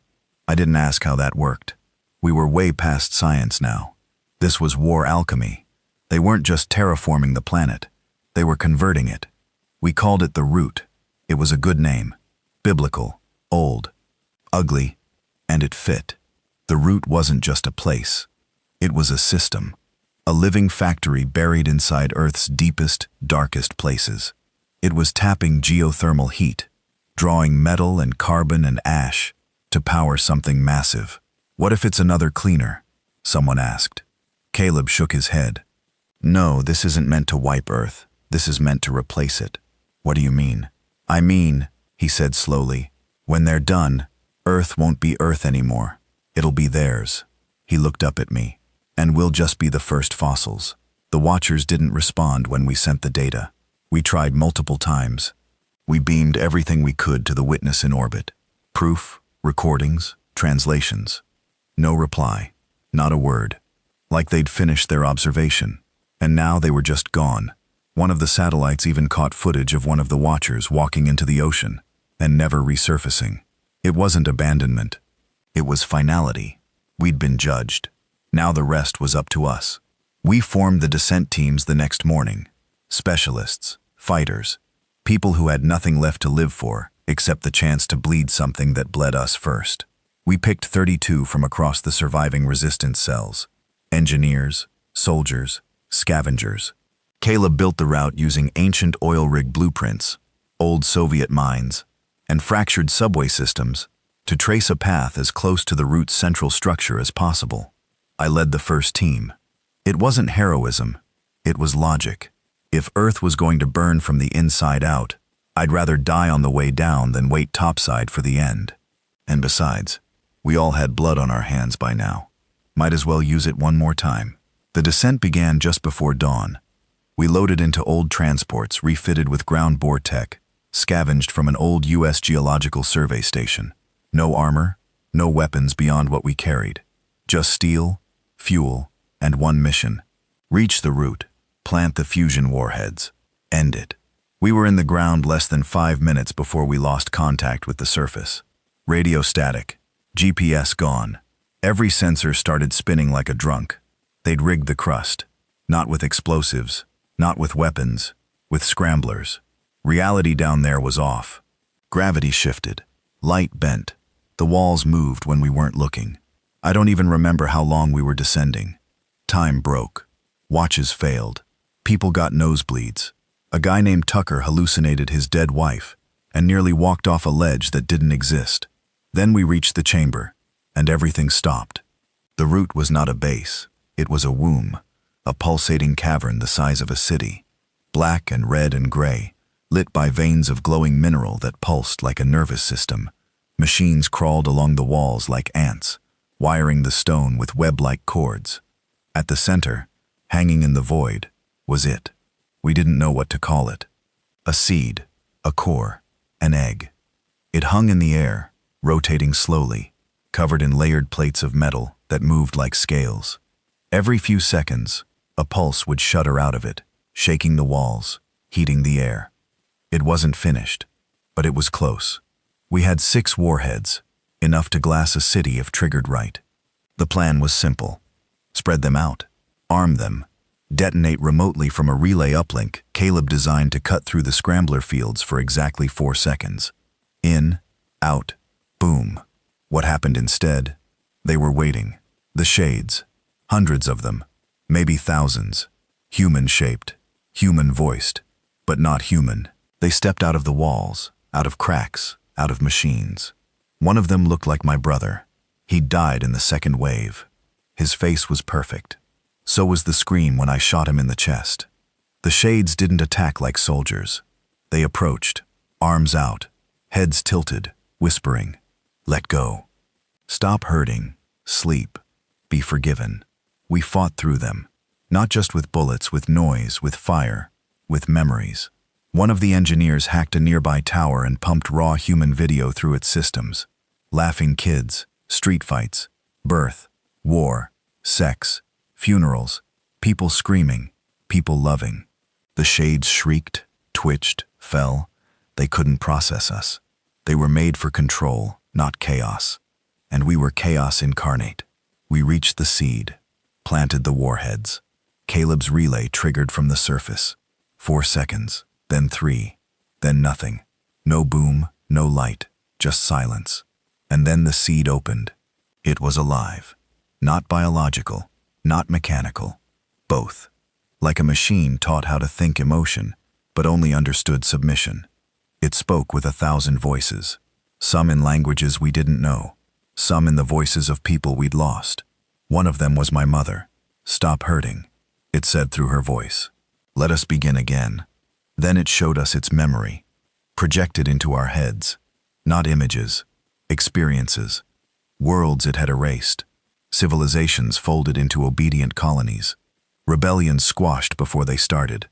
The ones who screamed were recycled. The ones who begged were blessed. Earth was to be the template for the next phase. The perfect blend of defiance and obedience. They weren't trying to kill us. They were trying to become us. Only better, only quieter, only tamed. I screamed. I don't remember what I said. I just remember dragging myself toward the warhead controls. Blood running from my nose and eyes. Pulse stuttering in my ears. The detonation timer was frozen, blocked by some alien logic code. Then I heard Caleb in my earpiece. One word. Override. Then static. The warheads lit green. The seed reacted, screamed, pulled energy from the walls, tried to cocoon itself in more metal. Too late. I hit the final trigger. Everything went white. When I woke up, I was on the surface, in the pit, burned, shaking, half deaf. Caleb was there. He'd rerouted the detonation link and pulled me out through an emergency shaft we didn't even know worked. The root was gone. The seed vaporized. And deep beneath the earth, silence had finally returned. The sky went quiet after the explosion. No more messages. No more signals. No psychic pulses bending our bones. No watchers walking through ruins. No orbiting judges humming judgments into the earth. Just silence. Real silence. And it wasn't comforting. It was the kind that comes right before the second scream. We'd done it. We destroyed the root. We stopped the harvesters from turning Earth into a twisted second home. We killed their machine-blooded seed before it could birth whatever perfect little post-human model they wanted to infect the stars with. But the cost? Too much. Out of the 32 who went down with me, only 4 came back. 2 of them won't walk again. 1 doesn't speak anymore. And me? Well, I still have all my limbs, but something inside me cracked down there, in the dark, with the whispers, with the memory voices crawling through my ears. I've had nightmares every night since we returned. But the worst part is, they're not my nightmares. They're its. Caleb ran diagnostics on the energy pulse left behind by the warheads. He said it wasn't just an explosion. The fusion reaction destabilized the root's psionic relay, blew a hole straight through the layer of reality they were using to communicate. It's not just gone, he told me, eyes dark, sleepless. It screamed before it died. To who? He turned the monitor toward me. There were coordinates. Not Earth's. Somewhere outside the system. Beyond the galaxy. Deep space. We'd set off a beacon of our own. A flare. A siren. And something heard it. On the second day after the route's destruction, the witness vanished. One moment it hovered quietly above the moon, its vast ring-shaped mass spinning in slow, patient judgment. The next? Gone. No ripple. No engine burn. No retreat. It just disappeared. Like it was never there. Caleb said it folded like a piece of paper between universes. That's when I felt it in my chest. The same way you feel a storm coming. Not in the sky, but in the blood. In your breath. Like your body knows something your brain hasn't caught up to yet. We hadn't scared them off. They just realized we weren't the only ones screaming. The messages started again on day 3. Not from our enemies. Not from the Watchers. From places we didn't know existed. Old colonies. Hidden stations. Abandoned listening posts buried on asteroids nobody had charted in 2,000 years. All saying the same thing. Something's moving in the dark, and they weren't talking about us. One signal came through clearer than the rest. An automated distress beacon from a derelict mining moon called Esca 7 on the edge of the Miran belt. The message looped every 10 seconds. No life detected. Station breached. They do not speak. They only consume. Caleb pulled satellite records from that system. The station had been offline for over a century. No crew, no signal, no light, until the day after we destroyed the route. Then a pulse followed by silence. And then the beacon. Like something had woken up. Something that wasn't meant to be found. We brought it to the war table. Every major resistance node still operational linked in. Faces I hadn't seen in weeks. Some with burns. Some missing limbs. All alive. For now. This isn't about Earth anymore. Caleb said. Never was. Someone muttered from the corner. No, he agreed. Earth was a test site, a model.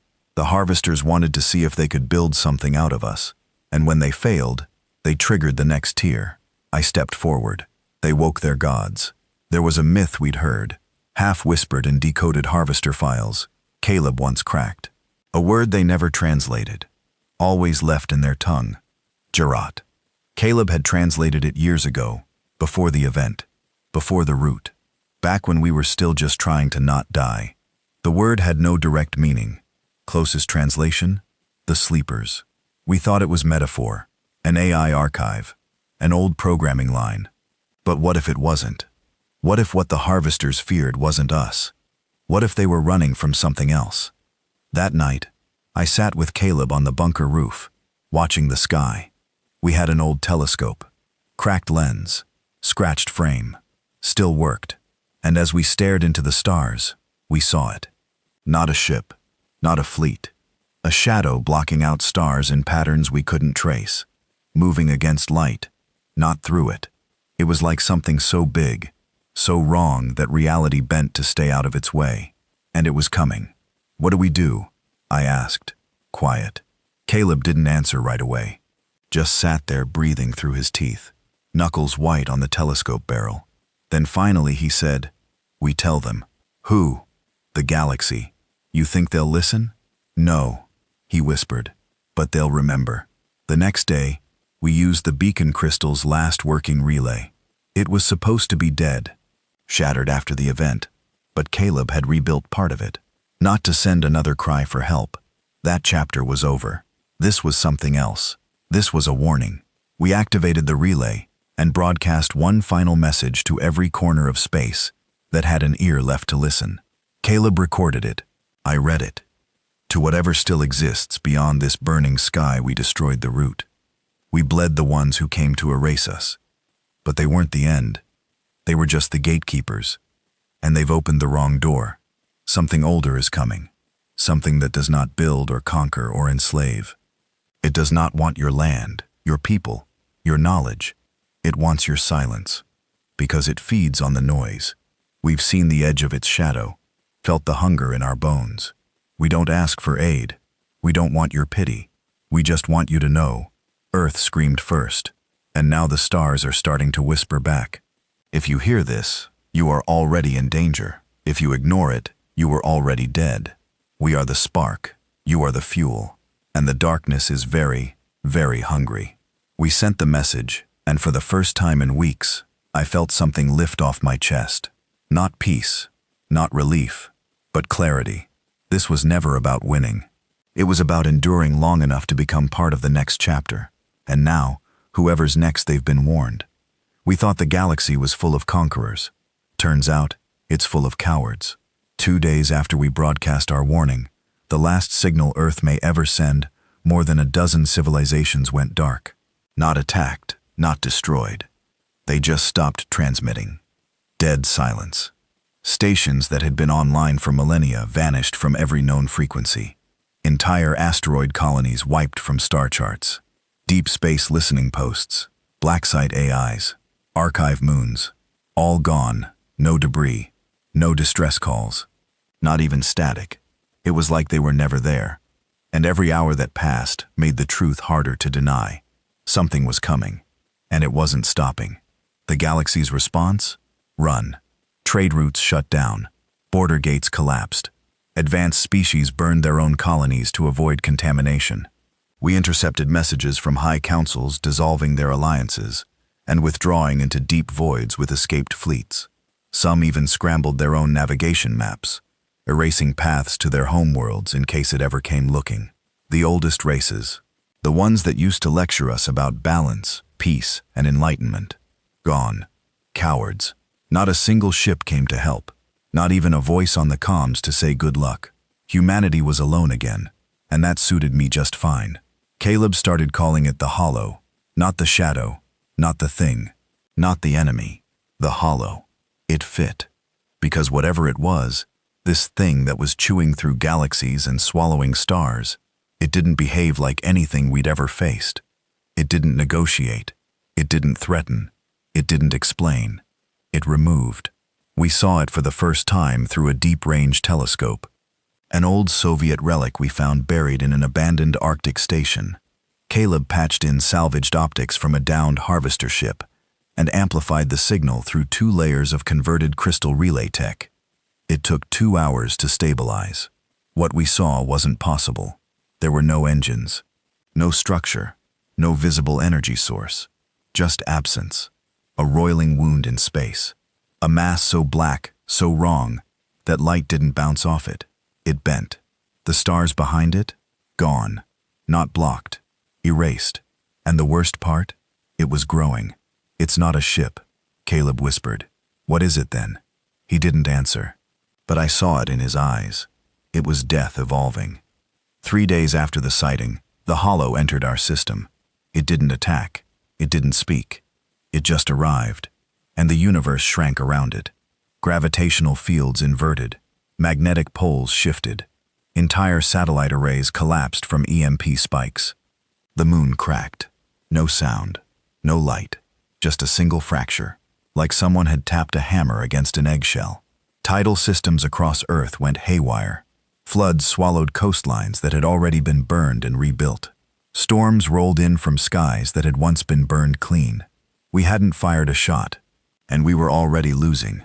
Then came the spires. Not ours. Not harvesters. These were different. Organic. Fleshy. Crawling. They didn't land. They grew out of thin air, like tumors being pushed through skin. The first one appeared in what was left of Mumbai.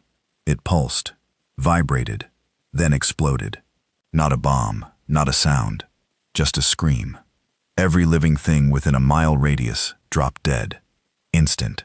No wounds, no blood, just off. Their hearts stopped. Brains shut down. Like someone hit the power button on life. The survivors near the edge. They woke up days later, with memories that weren't theirs. Dreams filled with oceans that had no bottom, and mouths that never stopped opening. That was how the Hollow introduced itself. We learned quickly. These spires didn't communicate. They claimed wherever they rooted, they infected. Not with viruses, not with tech, with silence. We lost 30 cities in 3 days, and it wasn't like the harvester attacks. There were no survivors. Once the spires bloomed, everything within reach, people, power, plants, machines, went still. Even AI shut down. Whatever the hollow was, it hated motion. It consumed energy like hunger made flesh. We tried shooting them, bombing them. Pointless. They didn't react, didn't even acknowledge us, until we tried to cut one open. That's when it retaliated. The pit's North Recon Unit had isolated a half-grown spire near the coast, barely 10 meters high, still pulsing like a heartbeat under layers of gelatinous black skin. They used plasma cutters and a fusion lance. It worked for 30 seconds. Then the spire screamed, not out loud, in our heads. Everyone within 100 miles collapsed, some foaming, some bleeding, some praying in languages no one had spoken for 1,000 years. It didn't kill them. It took them. We never found their bodies, only their clothes, neatly folded at the edge of the crater. It was Caleb who figured it out. It doesn't attack, he said, eyes bloodshot, hands shaking. It consumes movement, sound, thought, anything that stirs the fabric of space. He pointed to his old neural scans from when he blacked out during the beacon event. This thing's older than programming, older than physics. It's a reaction, not a creature. What the hell does that mean? It means we didn't wake it up. He looked at me, pale and hollowed out. We gave it permission. That night, I took a walk through the ruins of what used to be downtown Denver. Fires still burned in some parts. Not from bombs, just carelessness. Or maybe someone thought fire made more sense than letting the darkness take them. I passed a group of survivors huddled under an old parking structure. Kids, no adults. One of them looked up at me and asked, "Is it God?" I shook my head. No. Then what is it? I didn't answer because deep down I think I knew. It wasn't a god. It was the thing gods fear. On the 5th day of the Hollow's presence in the system, Caleb came to me with an idea. "We have to talk to it." I laughed. "You think it talks?" "Not with words, but it listens." I stared at him. "Caleb, it's killing everything, ripping reality open. What makes you think it wants a conversation?" He didn't blink. "Because it hasn't erased us yet." The plan was insane. Build a pulse device, a modified version of the beacon that could mimic the spire's signal, not to disrupt it, but to join it for a few seconds. Not to fool it, to speak its language, like shouting into a black hole and hoping it echoes back. "You do realize," I said, loading a mag into my rifle, "this thing could cook our brains before we even hit send." "Then it won't be a long scream. We built it using scrap from the last harvester drones we salvaged. Layered it with the amplifier Caleb had hidden since the event, strapped it to a mobile power core, and hauled it to the edge of the newest spire. This one was in Argentina, still growing, still humming. We set the device down, synced the signal, and waited. Caleb hit the switch.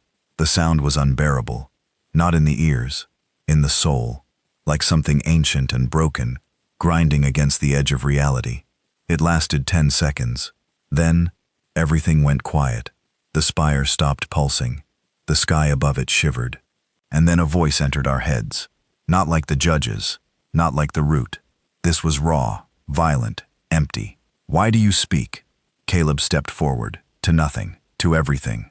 "To ask why you've come." The answer came without pause. "Because you are not quiet." He swallowed. "And if we become quiet?" The pause was longer this time. Then, "You are not." I don't know what I expected. Maybe that the Hollow would ignore us. Maybe it would erase us instantly for daring to speak. Or maybe we'd trigger some ancient defense system, and that would be the end. Quick, silent, done. But it spoke. Not in words, not even in thought.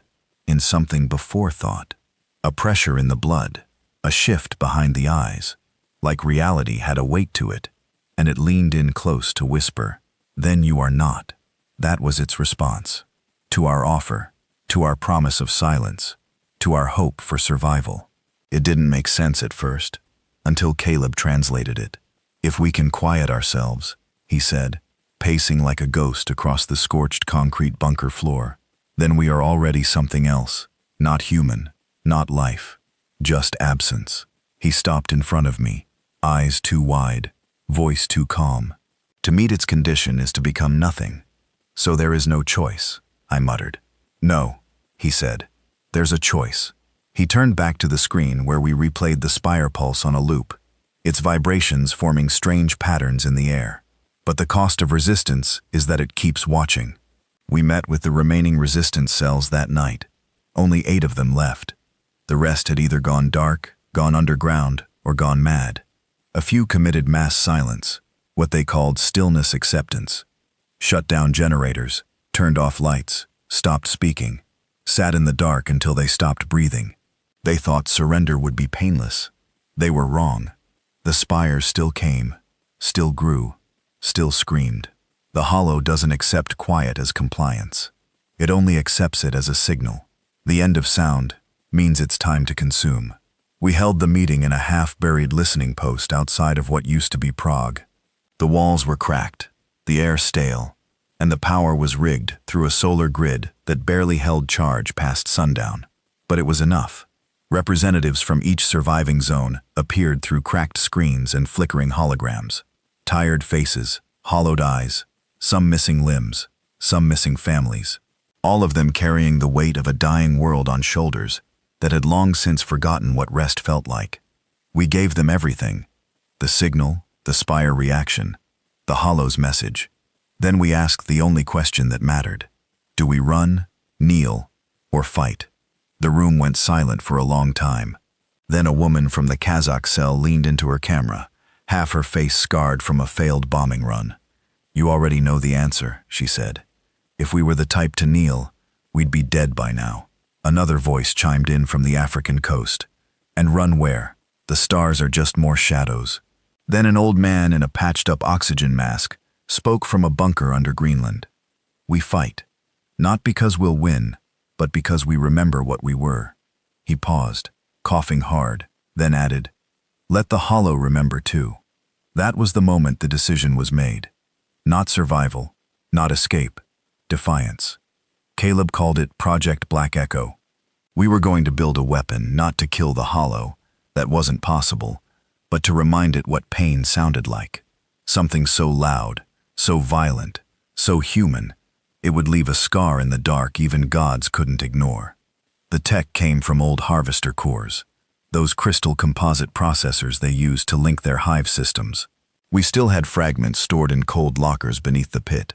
Caleb used them to amplify neural frequency instead of suppress it. Then we combined it with old Earth infrastructure, underground sonic tunnels, deep core bomb latches, even weather control towers. The result? A planetary scream. We would pump every death, every war, every memory of pain and rage into a single psychic detonation, fire it through Earth's ley lines, and blast it directly into the next spire the hollow tried to grow. It wouldn't destroy it, but it would hurt it, and that was enough. We launched the build in silence. Every zone sent what they had: power cores, memory tech, emotional archives, even ritual tools, things made for grief, for mourning, for remembrance. We didn't care about science anymore. We cared about impact. It took 6 days. On the 7th, the hollow dropped a new spire in Alaska, bigger than the rest, taller, pulsing harder, almost breathing. We moved fast. We buried the transmitter deep beneath an old oil field, wired it into the ground, and synced it to the spire's rhythm. Then we connected Caleb. He was the only one who could survive the neural connection. Barely. I stood beside him in the underground chamber as the systems came online, cables twitching, dust raining from the ceiling as the spire above us began to resonate. "You don't have to do this," I said. He laughed, bitter and small. "I do? No one else knows how to carry the signal." I helped him into the chair, strapped him in, watched his pulse spike on the monitors. "I never asked," I said. "Why did you stay through all of it?" He looked at me, tired eyes sharp with something older than fear. "Because I want the universe to remember our noise." We activated the Black Echo at 03:14 a.m., Earth UTC. The moment the pulse hit, the entire planet screamed. Not in sound, in memory. It broadcast every human death, every scream, every betrayal, every final moment recorded since the start of our war. The weeping of children, the laughter of killers, the silence of the buried. It wasn't onist. It was honest. The spire convulsed, shook, then shattered. We didn't know they could be destroyed until then. The explosion knocked out power across the Western Hemisphere. But for the first time since the Hollow arrived, it recoiled. That was 3 days ago. Since then, it hasn't grown a single new spire. It hasn't moved. It just waits, orbiting, watching, maybe calculating, maybe healing, or maybe deciding. Caleb hasn't woken up. His neural pathways are fried. Brain still active, but in ways we can't explain. He's dreaming in signals now. Our medtech says he hums in his sleep. Not melodies, codes. We don't know if it's his mind echoing back, or something else speaking through him. Either way, we're not shutting it off, because we're preparing the second echo, and we need him to guide it. I didn't sleep the night we broke the spire. No one did. The whole planet felt it. Like something inside the earth had roared through our bones and spat memory into the sky. Even those who didn't know what we'd done stopped what they were doing and just listened. For a second. A breath. A pause between terror and survival. And in that moment, the Hollow hesitated. No new spires. No new death pulses. Just that massive black shape in orbit. Beyond form, beyond light. Still, I'd never seen the stars look so afraid. We buried 20 men and women that next morning. Engineers, operators, backup technicians, people who held the relay towers together during the first pulse. Their hearts couldn't take the feedback. Blood vessels burst. Some simply collapsed mid-task. Others died with their hands still gripping the controls. Heroes, every one of them. They didn't have speeches written about them. No statues, no banners. But the earth itself vibrated with what they gave. I stood at the edge of the pit, staring into the windless sky, and said nothing. Some things don't need words. They just need to be remembered. Caleb still hadn't woken up. His body lived, but his mind, his neural patterns had gone beyond anything we understood. Even our best salvaged medtech couldn't track them. The readings moved like radio signals. Not consistent, not natural. Pulsing on strange frequencies, like he was listening to something far away, or maybe being listened to. He twitched every few hours, muttered numbers, coordinates, sometimes a name, never the same one twice. Once, he whispered mine, then silence again. I sat beside him most nights, just watching. Once you've fought machines and gods, you start appreciating the quiet suffering of one man, because it means he's still in the fight. The others kept pushing. We had momentum now. The Black Echo wasn't just a weapon, it was a voice. And the Hollow? It had never heard anything like it. We figured it out in fragments. The spires were more than anchors.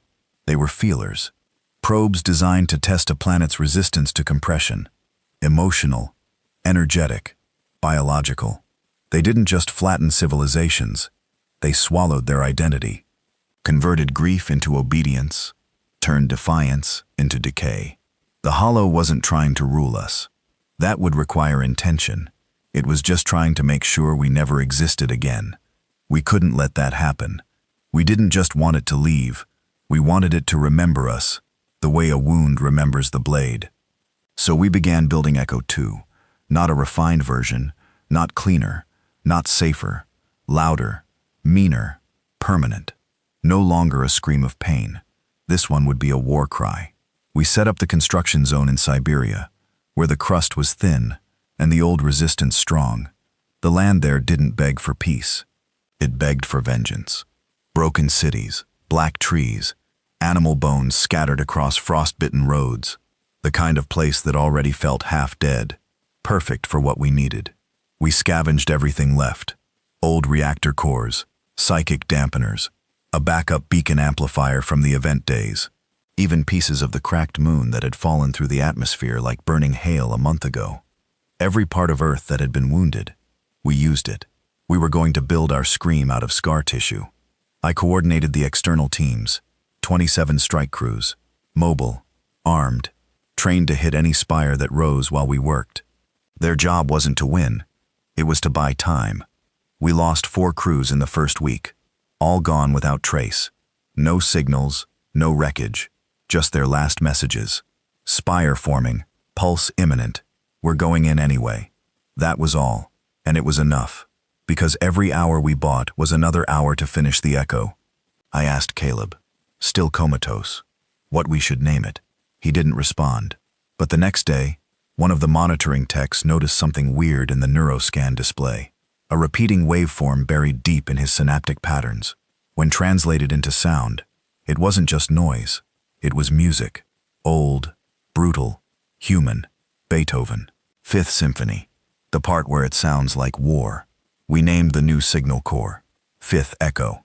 We finished the final array on a windless morning, as ash drifted from the sky like snow. It didn't feel like victory. It felt like last rites. This wasn't a message to the stars. It was a middle finger to the thing eating them. A declaration. You didn't break us. We placed the detonator inside the old spine of a harvester warden. Those massive walkers that used to patrol cities like silent titans. Now hollow, rusting, buried in snow and time. We wired the entire warden to sing when the echo fired. Not a scream this time. A choir. Voices collected from every survivor we could find. Men, women, children, all saying the same words. We remain. The trigger was set for 03:33 a.m. Caleb still hadn't moved, so I went to him, sat beside his bed, stared at the monitor flickering faint green as the countdown ticked toward 0. I don't know if you can hear me, I whispered. But if this is the last thing we do, I want it to be the thing they never forget. His finger twitched. I sat up. Then his lips parted. He didn't open his eyes, but he spoke one word. Louder. I gave the order. The fifth echo fired. I can't explain the sound. It wasn't sound. It was memory, rage, history, love, loss. The voices of 1,000 generations screaming their refusal to go quietly. It shook the ground, shattered glass as far as Alaska, shorted every sensor on every orbital monitor. Even the hollow's shape, so massive it blocked stars, twitched. It felt pain, real pain, and we made sure it understood where it came from. Then the spires started collapsing, not all at once, one at a time, tearing themselves apart like infected wounds finally purging rot. They didn't just fall, they screamed back. Some begged, some cursed, some just whimpered. Each one had absorbed thousands of human deaths, and now those deaths were being given back. Caleb flatlined 5 minutes after the fifth echo. No noise, no warning, just a long, quiet beep. We tried everything, but I think he knew. He gave everything he had into that signal. All his pain, all his memory, all his hate. He gave Earth the only thing the Hollow never wanted us to have, a legacy. It's been 3 days. The Hollow hasn't moved. It hasn't sent a spire. It hasn't consumed another city. It just drifts, wounded, listening, maybe planning. But one thing is certain now. It knows our name. It's been 9 days since the fifth echo. 9 days since Earth screamed louder than anything the galaxy's ever heard. 9 days since Caleb died with a whisper and left behind a silence that doesn't feel like loss. It feels like warning. And in those 9 days, the Hollow has done something it's never done before. Nothing. It still hangs in orbit, blotting out parts of the sky, a black wound in space rimmed with stars that don't dare shine too close. The atmosphere doesn't ripple like it used to. The tides have steadied. Even the static on our radios, the ever-present hum of cosmic tension, has gone quiet. But it's still there, watching, waiting. Not dead, not gone, just thinking. If it even thinks at all.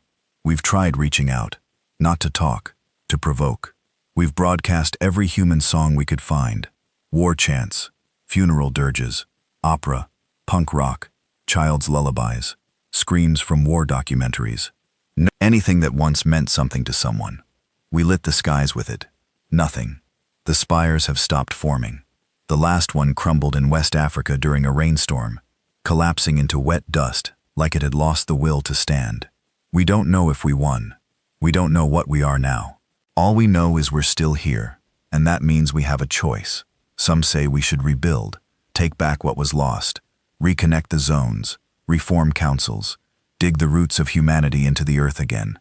Others say we should leave, scavenge what's left of the harvester fleet, rebuild the ark ships, and head out into the dark. Find new worlds, start over. Some even say we should go quiet. No more signals, no more transmissions, just fade slowly beneath the stars, until we become nothing again. Just bones under the soil, like we were always meant to be. But I say no. I say we answer. I walk into the open bunker chamber alone, just me.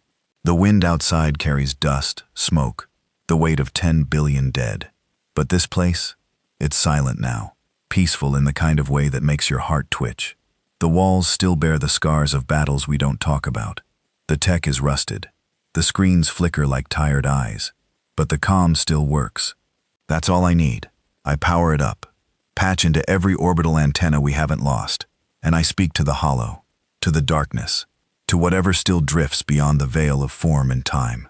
You came for silence. You came to erase what you couldn't control. You failed. We screamed. We bled. We burned ourselves into your memory. You felt our pain. Now feel our presence. I pause, close my eyes, feel the weight of what comes next. We will not go quiet. We are not noise. We are the new signal. So hear this, and understand. We forgive nothing. We forget nothing. We endure everything. We are Earth. We are the lesson you never wanted to learn, and we are not done yet. The signal cuts. The hum of the Earth returns, low, guttural, alive. The hollow doesn't reply, but it does move. It starts slowly, a subtle shift in orbit, not an approach, not a retreat, a rotation.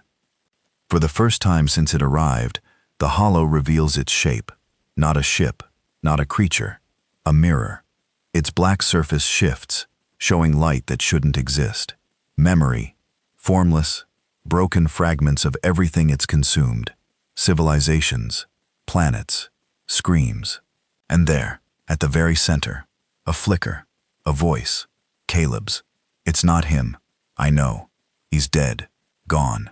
But something of him, some imprint, some echo, remains. And it speaks only one phrase. The choice is yours.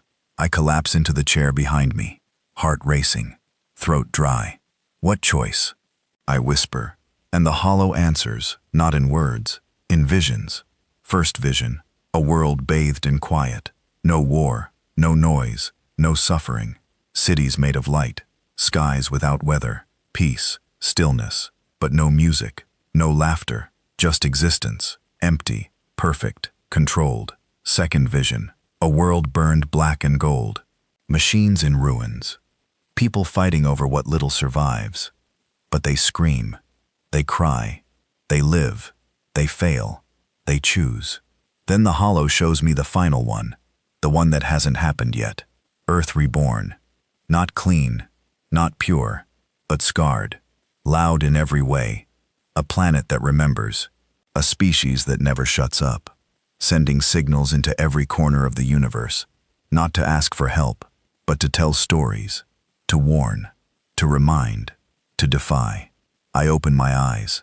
No more visions, no more transmissions. The hollow has shown its hand, and now it waits for ours. I return to the council. Only 6 members now. Some want to take the hollow's offer, to live in stillness, perfect, sterile, preserved like a museum exhibit that never ages or breaks. Others want to flee, send what's left of humanity into deep space, and hope the hollow forgets us. Me, I want to finish what we started. This isn't a threat, I tell them. It's permission. They stare. If we want silence, it'll give us peace. If we want fire, it'll give us war. But if we want meaning, I lean forward. Then we have to earn it. So we vote. Unanimous. We choose to speak. In the days that follow, Earth changes.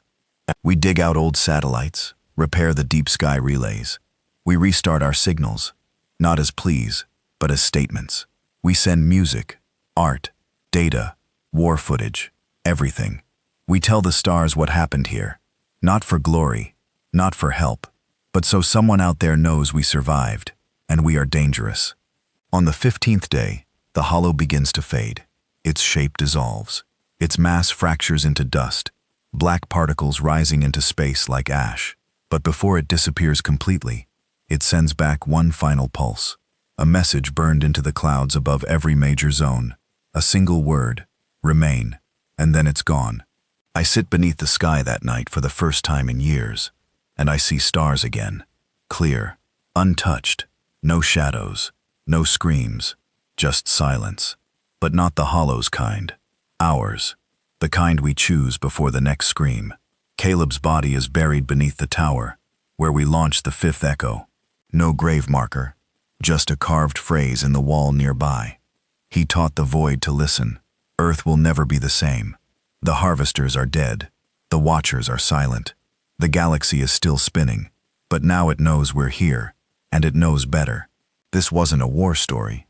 This was a warning, a funeral, a baptism, a scar across the stars that will never fade.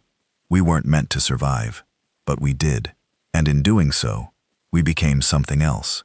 Not gods, not monsters, just the species that refused to be quiet.